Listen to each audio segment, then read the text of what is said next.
చాలామంది నేను పేషెంట్స్ చూస్తుంటాను ఏంటంటే, ప్రోస్టేట్ పిఎస్ఏ లెవెల్ వాళ్ళు చేయించుకుంటారు. వాల్యూస్ 10 కన్నా పైన చూపిస్తది. 4 కన్నా ఎక్కువొస్తే అది క్యాన్సర్ రిస్క్ అనమాట. కానీ 10, 4, 20 ఇలా 4 పైన చేయించుకున్న పేషెంట్స్ వస్తూ ఉంటారు. వచ్చినప్పుడు వాళ్ళు చాలా భయపడిపోతుంటారు. ఏంటి ఇది క్యాన్సర్ కింద దారి తీస్తుందా? కానీ కాదు. అన్ని పిఎస్ఏలు క్యాన్సర్‌కి దారి తీయవు. అది మనం ఎలా చెప్తామంటే డాక్టరు దాన్ని హిస్టరీ టేకింగ్ అంటే అడుగుతారు. అంటే ఏ టైంలో శాంపిల్ తీసుకున్నారు? వాళ్ళకి ప్రోస్టేట్ రిలేటెడ్ ఏమైనా ప్రాబ్లమ్స్ ఉన్నాయా? ఏమైనా ఇన్ఫెక్షన్స్ ఉన్నాయా? లేకపోతే ఏమైనా ఇంటర్వెన్షన్స్ జరిగాయా?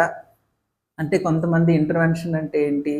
ఆహ్, క్యాథెటరైజేషన్ అంటే యూరిన్ పైప్ ఎయడం వలన గానీ, లేకపోతే ఆ ప్రోస్టేట్‌లో ఇన్ఫెక్షన్ ఉండడం వలన గానీ, ఇవన్నీ ఏంటంటే ప్రోస్టేట్ వాల్యూని పెంచేస్తాయి. కొన్నిసార్లు సింపుల్ యూరిన్ ఇన్ఫెక్షన్‌లో కూడా మనకి ఈ పిఎస్ఏ ఏదైతే ప్రోస్టేట్ ఎంజైమ్ ఉంటుందో పిఎస్ఏ లెవెల్స్ అవి పెరిగిపోతాయి. ఆ పెరిగిపోవడం వలన ఇన్ఫెక్షను, క్యాన్సర్‌కి తేడా తెలియక చాలామంది ప్రజలు భయపడి భయాందోళనతో రిపోర్ట్ పట్టుకుంటూ వస్తారు. సో, అటువంటి భయపడాల్సింది ఏమీ లేదు.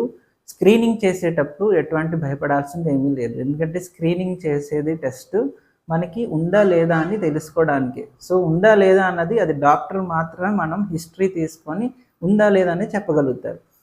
సో, ఇప్పుడు మనకి ఫస్ట్ టైమ్ స్క్రీన్ చేసుకున్నారు. వాళ్ళకి హిస్టరీ తెలియక లేకపోతే ఏమైనా ఇన్ఫెక్షన్స్ ఉన్నాయి ఇవేమీ లేయడం వల్ల ఎక్కువొచ్చింది కాబట్టి వీళ్ళని మనం ఒక 4 వారాలు యాంటీబయాటిక్‌తో ట్రీట్ చేసి మళ్ళీ రిపీట్ చేస్తాం. సో, అక్కడితో ఆ భయం పోతుంది. కానీ కొంతమందికి అది పర్సిస్టెంట్‌గా ఉంటుంది. అంటే ఇంకా ఎక్కువగానే ఉంటుంది. అంటే యూరిన్‌లో ఇన్ఫెక్షన్ లేదు. అలాగే మనం యాంటీబయాటిక్స్ పెట్టాం, ట్రీట్మెంట్ అయిపోయింది. అయినా గానీ ఈ పిఎస్ఏ లెవెల్స్ ఎక్కువగానే చూపిస్తున్నాయి. సో, అప్పుడు మనం కాషియస్‌గా ఉండాలి.